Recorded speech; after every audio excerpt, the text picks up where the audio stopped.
Po gaturën e risi për të siguruarit në fondin e dytë të detyrueshëm dhe të tretë vullnetar të pensioneve. Futet sistemi i multifondeve në sigurimin pensional me financim kapital.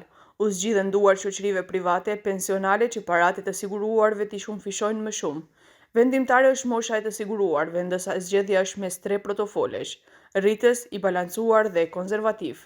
Zgjedhjet e reja tashme janë vendosur në ener ku ka vërejtje dhe komente. Nga Ministria e Punës dhe Politikës Sociale thonë se ato do të shqyrtohen dhe do të jenë pjesë e raportit që do t'i dorëzohen qeverisë. Në sigurimin pensional të detyrueshëm me financim kapital, gjatë zgjedhjes së llojit të portofolit në fondin pensional të detyrueshëm, i siguruari duhet të udhëhiqet nga mosha e mbushur, ku i siguruari deri në 45 vjeç mund të zgjedhë portofol rritës ose të balancuar.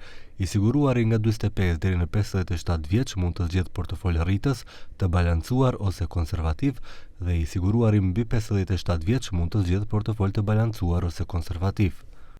Nga resori shpjegojnë se risit vinë sepse aktualisht çdo shoqëri menaxhon vetëm një fond dhe me një strategji të vetë me investimi për të gjithë anëtarët, pa marrë parasysh moshën apo kohën deri në pension.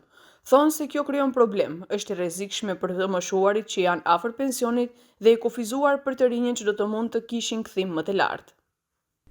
Rregulloret në fuqi nuk sigurojnë mbrojtje të përshtatshme të vlerës së mjeteve para pensionimit, pasi rreth 30% e vlerës së mjeteve të fondit pensional investohen në portofol aksionar, përkatësisht në instrumente me kthim të ndryshueshëm.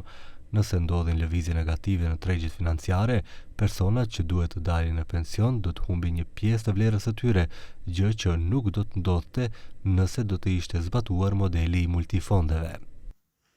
Me fuqjen e më shumë protofolesh mundësohet sigurimi i një kthimi më të lartë të pritshëm për anëtarët më të rinj, rritja e stabilitetit për ata që po i afrohen pensionit, si dhe ulja e rrezikut për ata që janë para pensionimit. Përndryshe, aktualisht mosha mesatare e anëtarëve është 37 vjeç, edhe pse për zgjidhjet e propozuara ligjore të publikuara në ener kishte vërejtje dhe komente nga shoqëritë private pensionale, nuk i komentojnë risit derisa të arrijnë versionet përfundimtare.